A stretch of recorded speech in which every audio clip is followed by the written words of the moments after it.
మరికొన్ని గంటల్లో పాక్ పై సైనిక చర్యలు ఉండబోతున్నాయా? పాక్ ఎందుకంత భయపడుతోంది? దాయాది ఊహించిన దానికంటే తీవ్రమైన రియాక్షన్ భారత్ ఇవ్వబోతోందా? ఓ పక్క భారత ఆర్మీకి ఫ్రీ హ్యాండ్ ఇచ్చారు ప్రధాని మోదీ. డే టైం ఫిక్స్ చేయడం త్రివిధ దళాధిపతుల చేతుల్లోనే ఉంది. మరోవైపు అన్ని రకాలుగా పాక్ ను అష్టదిగ్బంధనం చేసింది ఇండియా. ఇక త్రివిధ దళాలు తీసుకునే చర్యలపైనే అందరిలో ఆసక్తికర చర్చ జరుగుతోంది. అంటే వార్ జోన్లోకి ఎంటర్ అయినట్లేనా?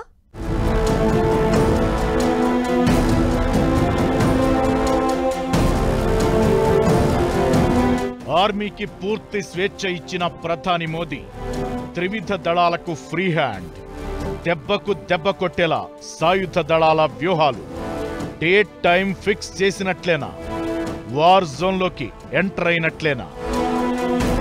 పహల్గాం ఉగ్రదాడిపై భారత ప్రధాని మోదీ చాలా సీరియస్ గా తీసుకున్నారు. దీనిపైనే కీలక భేటీలు నిర్వహించారు. దేశ భద్రతపై అత్యున్నత నిర్ణయాలు తీసుకునే కేబినెట్ కమిటీ 2 సార్లు సమావేశమైంది. ఆర్మీ, నేవీ, ఎయిర్ ఫోర్స్ దళాలకు పూర్తి స్వేచ్ఛ ఇచ్చారు మోదీ. త్రివిధ దళాలకు ఫ్రీ హ్యాండ్ ఇవ్వడమనేది చాలా అరుదుగా జరుగుతుంటుంది.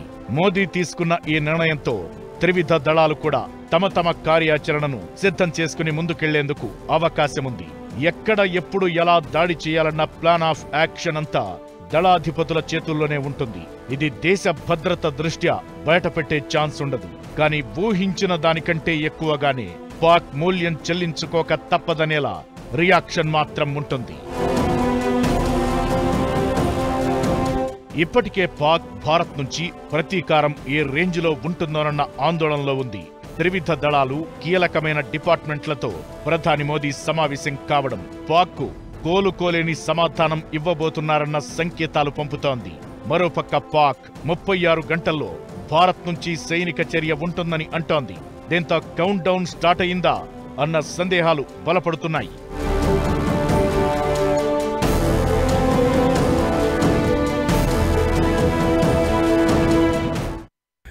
All 3 chiefs are very capable, very competent, and వారు ఎలాంటి సిచ్యువేషన్ అయినా వాళ్ళు డీల్ చేయగలరు. జనరల్ ద్వివేది గారిని చూసుకున్నట్టయితే వారు J&K రైఫిల్ రెజిమెంట్కి సంబంధించినటువంటి వాడు. లైఫ్ అంతా వారు J&Kలోనే గడిపారు. అడ్మిరల్ ద్వివేది గారు వారు కూడా ఫైటర్ ఫ్లీట్లో మిజైల్ సెక్షన్లో ఉండి దాన్ని కమాండ్ చేసినటువంటి వ్యక్తి. రేపు జరగబోయేటటువంటి యాక్టివిటీని, ఆపరేషన్ని సక్సెస్ఫుల్ చేస్తారని అనుకుంటున్నాను. పాక్ను అష్టదిగ్బంధనం చేస్తూ యుద్ధ హెచ్చరికలు పంపుతోంది భారత్. పాకిస్తాన్తో ఉన్న అన్ని రకాల బంధాలను ఇండియా తెంచుకుంటూ వస్తోంది. సింధు జలాల ఒప్పందాన్ని నిలిపేసింది. పాకిస్తాన్ హైకమిషన్ సిబ్బందిని బహిష్కరించింది. దౌత్య సంబంధాలను తెంచుకుంది. ఇండియాలో ఉండే పాక్ పౌరులకు డెడ్ లైన్ పెట్టి పంపించేస్తోంది. పాక్లోని భారతీయుల్ని స్వదేశానికి రప్పిస్తోంది. పంజాబ్లోని అటారీ వాఘా సరిహద్దును రాకపోక లేకుండా మూసేసింది. నియంత్రణ రేఖ వెంబడి ఆర్మీ పోస్టులను బలోపేతం చేసింది. అటు పాక్ ఆర్మీ నుంచి వస్తున్న కవ్వింపు చర్యలను ధీటుగా తిప్పికొడుతోంది. పహల్గాం ఘటనపై ఎన్ఐఏ దర్యాప్తు ముమ్మరం చేస్తోంది. ఈ దాడిలో లష్కరే తోయిబా కమాండర్ ఫరూక్ అహ్మద్ కీలక పాత్ర పోషించారన్న అనుమానంతో కుప్వారాలో ఫరూక్ ఇంటిని కూల్చివేశారు. ప్రస్తుతం ఫరూక్ పీఓకేలో తలదాచుకుంటున్నట్లు సమాచారం అందుతోంది. కుల్గాం, బారాముల్లా, అనంతనాగ్, త్రాల్ ప్రాంతాల్లో ఎన్కౌంటర్లలో ఉగ్రవాదులు హతమయ్యారు. లష్కరే తోయిబాకు చెందిన జమీల్ అహ్మద్, జైషే మొహమ్మద్ కు సంబంధమున్న ఆమిర్ నజీర్ ఇళ్లను భద్రతా దళాలు పేల్చివేశాయి.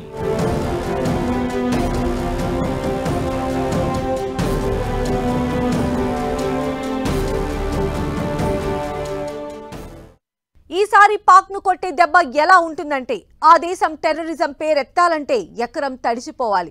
కునుకు తీయాలంటే గుండెల్లో రాఫెల్ విక్రాంతుల మోత మోగాలి. బ్రహ్మోస్ మిసైల్స్ తో తల గోకుంటే మిగిలేది బోడుగుండేనని అర్థం కావాలి. టోటల్ గా ఇండియా అంటేనే top to bottom Pak shake అయిపోవాలి.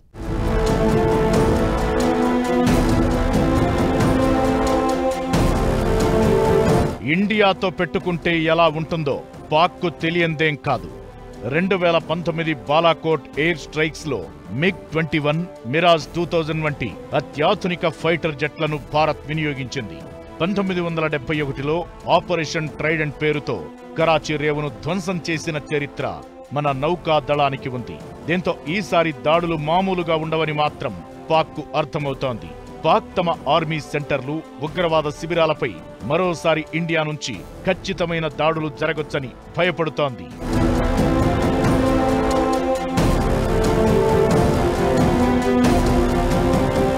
పాకిస్తాన్కు భారత ఆర్మీ దెబ్బెలా ఉంటుందో ఆల్రెడీ తెలుసు. 1971 తరువాత పాక్ డిసైడ్ అయిపోయింది, భారత్తో యుద్ధానికి దిగడమంటే కొరివితో తలగొక్కోవడమేనని.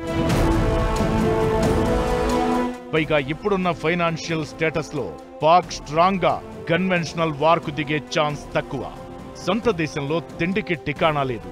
మరి ఆర్మీకి ఆర్థికంగా ఎవరు సాయం చేస్తారన్నది పెద్ద క్వశ్చన్ మార్కే. చైనా, తుర్కీ, ఖతార్, ఇతర దేశాలు ఇప్పటికే పాక్ ను సపోర్ట్ చేస్తే ఉగ్రవాదానికి ఓటేసినట్లేనని మద్దతివ్వడం మానేశాయి. పాక్ ఇండియాతో ఫేస్ టు ఫేస్ యుద్ధమన్నా 3 నుంచి 5 రోజుల కంటే ఎక్కువ పోరాడే సామర్థ్యం లేదు. కానీ మేకపోతు గాంభీర్యాన్ని ప్రదర్శిస్తూ వస్తోంది.